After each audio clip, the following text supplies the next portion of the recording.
December 28th today. We're back out here at across the street from the house. Had a camera up over here, and we've been getting some mixed pictures. Sometimes it's after dark, and sometimes we're getting some right before dark. But nonetheless, we're at least getting pictures of deer over here. And it's one of these spots that I don't really bank on too often, but the one I usually bank on for late season hunting is all we're getting over there is just nighttime pictures. So figure we'd come out here and at least give it a try, and hopefully maybe somebody will be the night that they get up and moving on their feet a little bit earlier. But we've seen some few does out here, but they've usually been staying out about 200 yards, haven't really come in close enough yet. So, but tonight and probably only be able to make it out one more night before the season closes, and really would like to get at least one more deer for the freezer before we go through that long off season. So figured bring the muzzleloader out tonight just in case, and hopefully maybe we can at least get one more deer here and be able to close out the 2014 season getting out. But just stick with us, and we'll see how the rest of the evening goes.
That's exactly what we wanted to happen.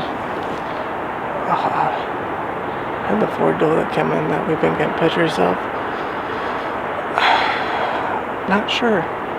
I thought I had it right on her. It's about a 60-yard shot, but she went off out of sight. And she had her tail up. I think that was her at least. But I don't know. I had it right on her. I had this tree to lean up against, so I'll come down here in a second, look through blood, but I don't know.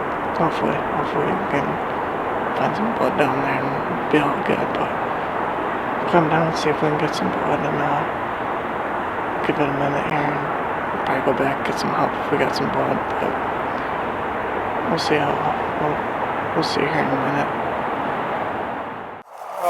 We're a little worried about the shot being a little bit far back, looking like it might have been liver, but blood's a little bit darker. It's not I don't think it was liver long.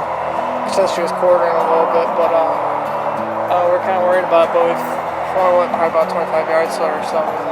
Had pretty decent blood all the way coming up to here, so we're assuming that should be okay with it, and she probably won't be too much further.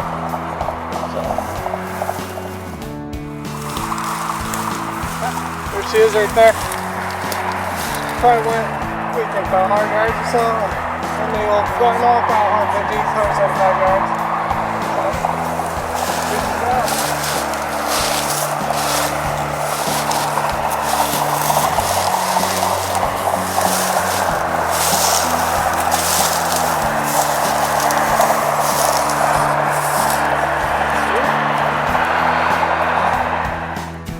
Here we are, December 28th. It's probably one of the last times we'll be able to make out for Michigan deer season, and it's finally able to fill one of the other tags. A couple weeks ago, we were able to actually knock down a real nice 10-point on public land, and now I'm finally able to fill my doe tag. It took me a lot longer than I figured it would. I mean, it was honestly just as hard to kill this doe as it was that buck. Once gun season rolled around, everything pretty much just shut off, and made it real hard to actually fill a tag. I mean, sightings were low, and but we put a camera over here by the house, and we were able to get a couple pictures. We had 4 does coming in, and it's hit and miss. They were kind of coming in at daylight, but then other times they were coming in at the middle of the night. And fortunately enough, we finally got some colder weather to roll in here, and we actually had all 4 of them come in. I picked this one.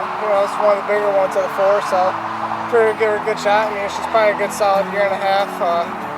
I mean, not the biggest doe, but she'll be good eating nonetheless. And filling the freezer, that's all it's all about. Have fun, filling the freezer, and I know we're gonna get ready to head down to Ohio probably next weekend. So hopefully maybe we can get more good bucks down there and fill a tag down there. But I can't wait to end our season here in Michigan with a nice mature doe.